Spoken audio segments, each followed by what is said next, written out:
Good afternoon, everyone. Welcome to this session. My name is Latika Bourke and I'm a freelance journalist in London.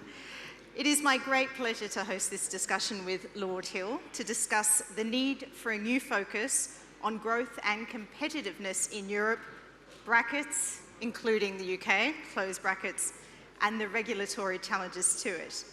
So when we're talking about the state of the economies, the figures are quite stark actually. On a GDP per capita basis, the US has been outperforming Europe for about a decade now. Europe's losing ground to China and its GDP is now slower than Japan's. For the UK, its GDP last quarter was 1% above Q4 of 2019, so pre-COVID, and that compares to the Eurozone's GDP of about 3% higher. So what's going wrong? More importantly, what can we do to fix it? Few are more qualified than Jonathan Hill, who served as European Commissioner for Financial Stability, Financial Services and Capital Markets Union from 2014 until Brexit, to talk about this topic.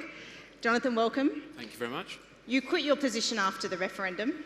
You were a Remainer. Has the last 8 years, when it comes to this particular topic, proved you right or wrong?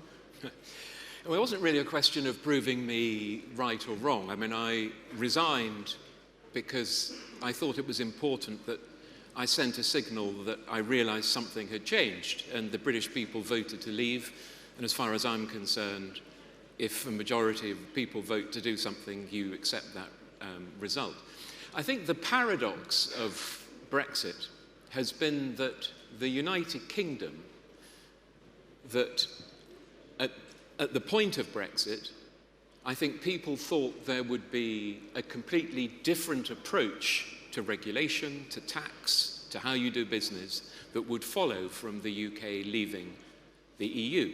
In fact, the opposite has happened. In my view, the UK has become more like a typical European country and economy since it left the EU than when we were in the EU.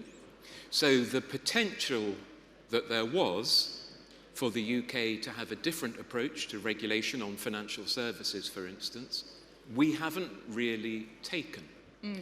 So from that point of view, you know, what, was I right, was I wrong? I don't think that's well, not so much even whether you were right or wrong, was leave or remain right or wrong? Yeah, I don't think that's a relevant question either, in the sense that we asked people what they thought and they made their mind up.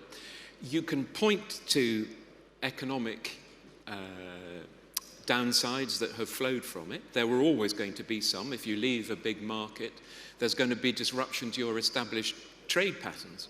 The challenge in 2016 was how could you make up any of the downside by being more nimble, exploiting some of your strengths. And that has not really happened because of the state of politics in Britain since 2016. So when I moved to the UK, it was 2016, so Brexit year, and it's quite extraordinary to think about this time because David Cameron was still the Prime Minister, Barack Obama was still the President of the United States, and you were inside the European Union. There was a great swagger, I would say, in Britain at this time about what you could achieve outside of the Union. Now, you mentioned there that the state of politics is the reason why these achievements have not yet so far been accomplished. Can you dig into that a little more? What are you talking about there? Is it a timidness? Is it a paralysis? What has stopped the UK from realising their ambition? I think there have been a range of reactions in Britain. Each of these things, each country has its own characteristics, and there are British characteristics. Many of the problems we've been facing, in my view, are the same things happening in every European country. So my basic view is that politics in most of our countries has become non-serious. Okay, it's become much more about performance and people saying things. The point about leaving the EU was it required us to make some hard choices about what our strategic vision was, what was the place of Britain in the world, what kind of economy were we going to have, what did we want to double down on, what strengths did we want to build on. And our system because my party was kind of, firstly sort of disturbed and then traumatized by the effect of Brexit. That's a very generous way to put it. That they've not been able, I think, to do the serious thinking and the heavy lifting that you need to do to answer these strategic questions. So I think it's been a very inward-looking time in British history, and I don't see any immediate sign that that's going to change. The day you became EU Commissioner, tell me what that day was like. What were you hoping to set out to achieve? What did you achieve? And what most shocked you about the EU system that you think they should still change? Yeah. So I suppose, I'll start by reflecting on what the comparison really felt like between the EU and the US. So I went in 2014.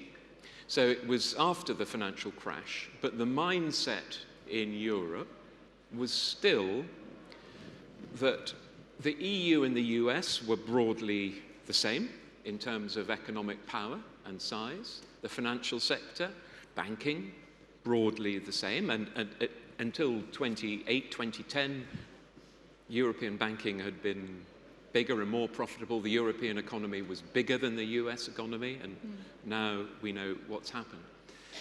And the underlying philosophy in Brussels was that the future of the world was going to be free trade, open markets, underpinned by convergence on global regulatory standards, and that Europe would use its regulatory experience to set those rules, and then it would dominate the future. That is what the prevailing philosophy within the European Commission was. Did you agree with that philosophy? I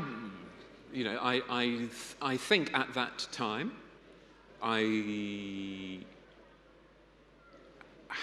still thought that, so China hadn't really, it didn't feel as though it had started its ascent.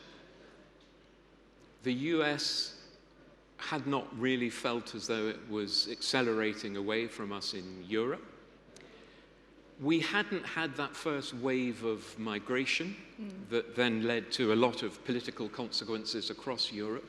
And so I think it's true to say the mood in Europe and Western liberal democracies generally was much more self-confident in 2014 than 10 years later it now is. I mean, I don't remember in the time I was in the Commission us having a single conversation in our weekly meetings of commissioners about China. We talked about Greece quite a lot at the time, but we didn't talk about China. So I think there was an inward-lookedness, and I think one of the challenges for the institutions in particular, not the countries, not the member states, the Brussels institutions, is they become quite self-referential, and the Brussels system is quite an inward-looking system. So I think it has been slow to recognize some of the big changes in geopolitics. And I think one of the points I want to make this afternoon is that the scale of the competitiveness challenge, I think, is now so great that Europe doesn't have the luxury of thinking, okay, we can just carry on business as usual, maybe we'll change a little bit, maybe we'll have another go on the single market, we'll have a go on the capital markets union, and that will sort out our competitive position.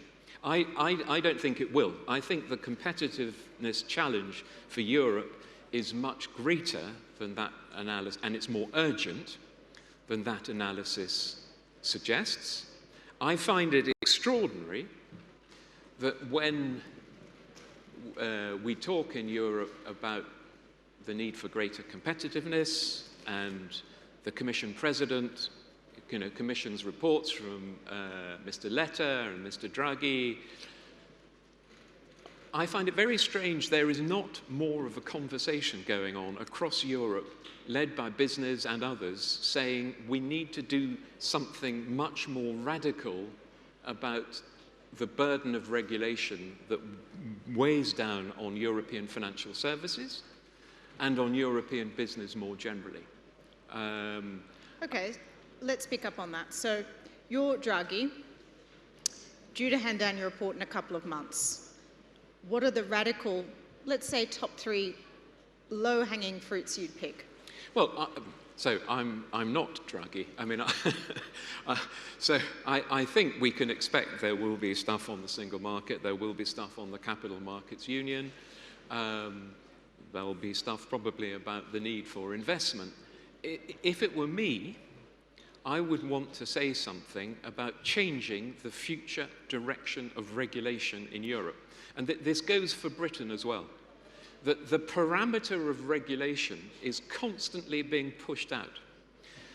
And the reason this is happening, I think, is that our politicians in all our countries have decided they don't want to take responsibility for managing risk in society.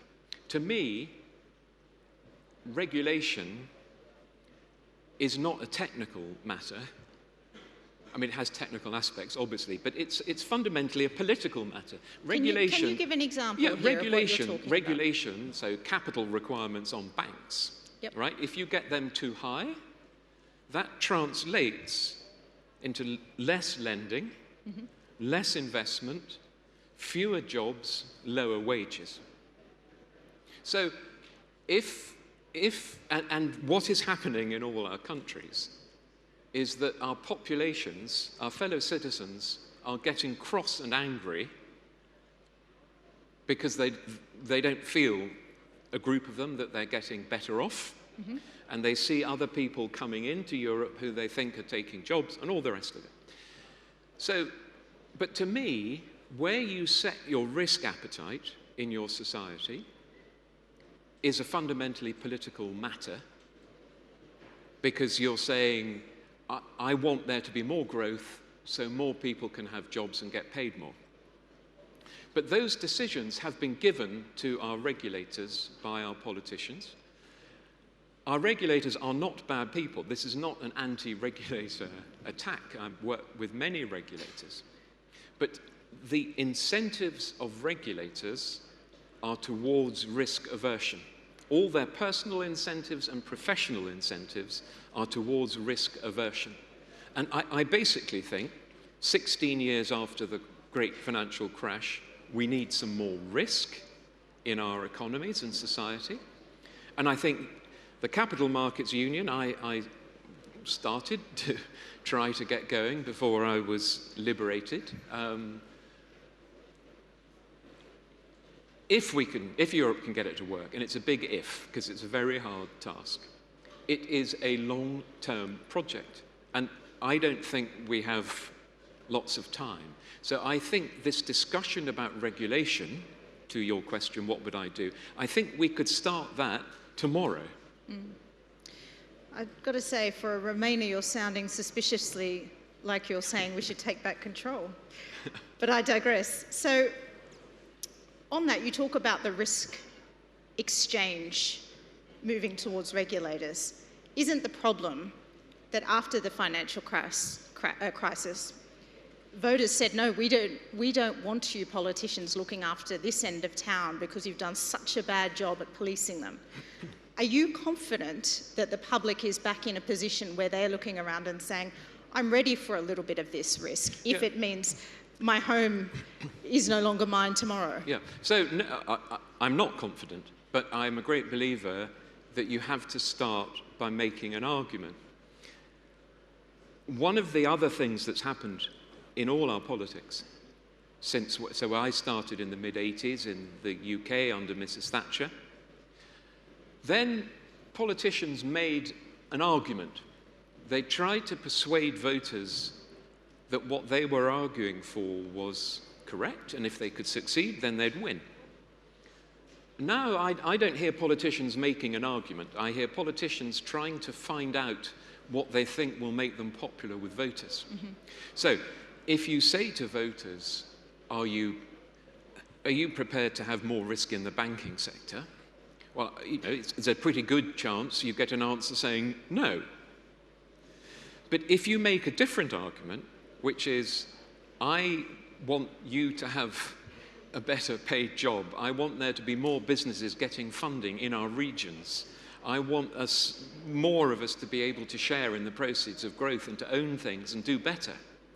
And to do that, we need to do various things. So, do I think there is a perfect level of bank capital, for instance? Do I think the rules in Europe that are requiring European banks, where we have less developed capital markets, so we're more dependent on banks, do I think any regulator can say with 100% certainty, this is the perfect level, we've got it right forever? No, I don't. Because these are all subjective judgments that you make. And so my answer to your question, no, I'm not confident. If you said tomorrow, do you fancy a bit more risk? They'll say, oh, yes, please. But if you frame the argument for people in terms of the choices and how you might be able to get more growth going, I would want to try and put more of the capital currently that European banks are sitting on to hit their regulatory requirements. I would prefer to see that being put to work and being lent to businesses and to people to buy houses and to start businesses. Going back to your first point about the Europeans wanting to project their values through regulation, obviously we're now in a climate where regulation means nothing to countries like China. We see Brussels coming out saying we're going to de-risk. We see America introducing the IRA. How does Europe remain its competitiveness in this particular green transition sector when you have a heavily subsidised China, a heavily subsidised America that is your friend and may be willing to meet your own regulations? Where is Europe's path in that? Yeah, so Europe's path is difficult because of the size and scale and because of the US and China and because of the fragmentation of global agreements. But I don't think it's helped itself on the green transition by coming up with approaches to regulation that have been feel heavier in Europe than they feel in other markets.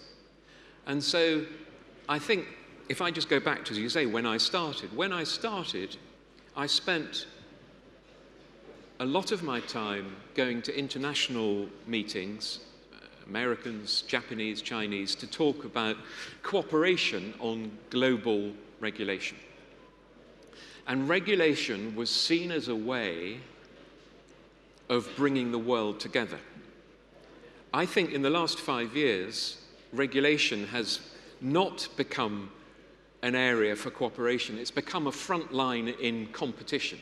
If you see what the Americans are doing on regulation, you see what's been happening on regulation of the green transition, where lots of big American companies a few years ago all wanted to be part of it. Now they're saying, no, thank you.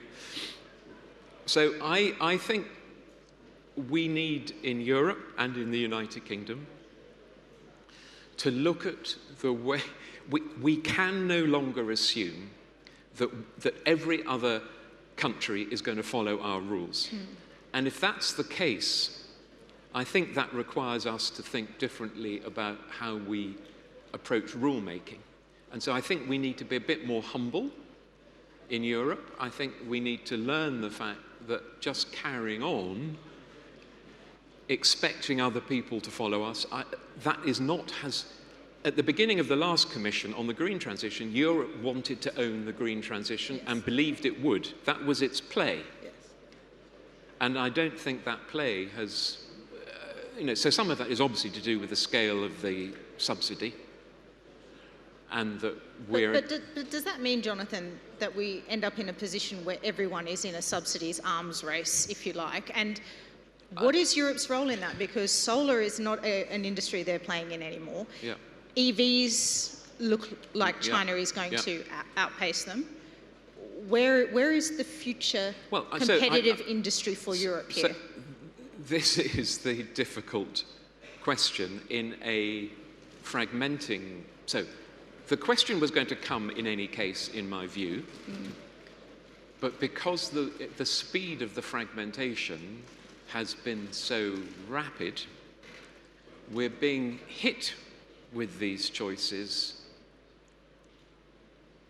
sooner than we were expecting, and we don't have the institutional arrangements, for instance on subsidy, to be able to move quickly. So to your answer, to your question, do you think we are in a period of growing subsidy, growing protectionism, and that's how the future is going to be for the next... Yes, I do.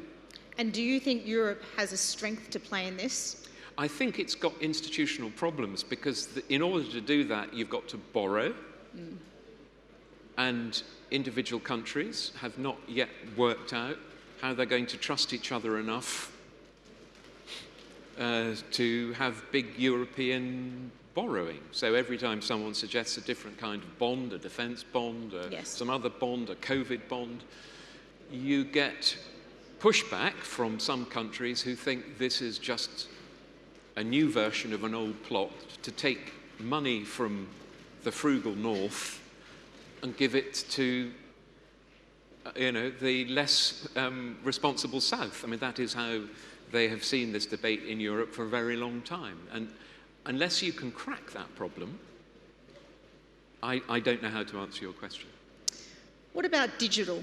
Is this not an area where the EU could actually lead by regulation again? We've seen them come out on the forefront with AI. Do you think we're going to end up in the same position as the other regulations you've talked about, or do you think this is something where they can lead? So we've got a problem about capital for scaling. So, Europe is full of clever people doing clever things in digital, in AI, in new technology. But a lot of those businesses are ending up being floated in the United States. Yes. And that is the reality that we currently face. So, yes, the EU has been regulating for digital market, but there is it's a philosophical point about how do markets work and how do you develop markets. I mean, can you regulate a market into existence? Well, I'm not sure you can regulate a market into existence. Well, it's interesting you say that because I had a very interesting discussion with a chap this morning who says that actually the mobile networks were regulated into existence through Europe. So there maybe are some examples There may be some of aspects, but I think the basic problem that startups... We have no problem with startups in Europe. We have no problem with new ideas. We have no shortage of clever people. But the trajectory of them getting to a certain scale and then going to the United States, is extremely clear. We have this problem in the UK. I did some work on trying to look at questions of the UK stock market and why is it that everyone is seeking to float in the United States. So we have the same issue, and it's a scale problem. And in tech, the Americans have got a very long way down the road. And just to finish up where we began, do you think any of this would be any different if Britain was still inside the European Union?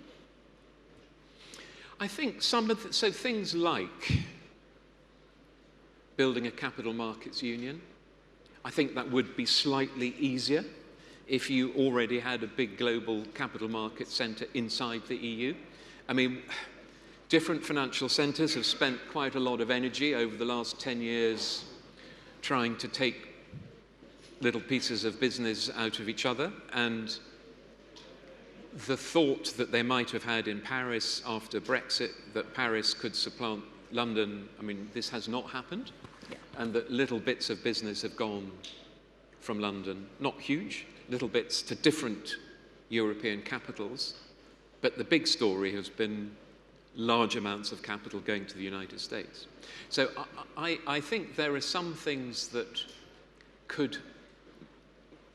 maybe we could have done better with the UK in. I mean, I do think the loss of the British voice as it was on, so the single market at its most successful point was driven forward by a Brit. Mm. And I think there were, at the time, some pro-market, pro-rule following instincts in Britain that were helpful for the whole European project. And I think Europe is less well-balanced than it was when Britain was in. I think the French-German imbalance, which is now a problem, it was less of a problem when Britain was in, because they could, we had the three legs on the stool and we could all complain about each other. Now they just complain to each other. And everyone complains about the British. Well, that's where we'll end it today. Thank you very much for coming.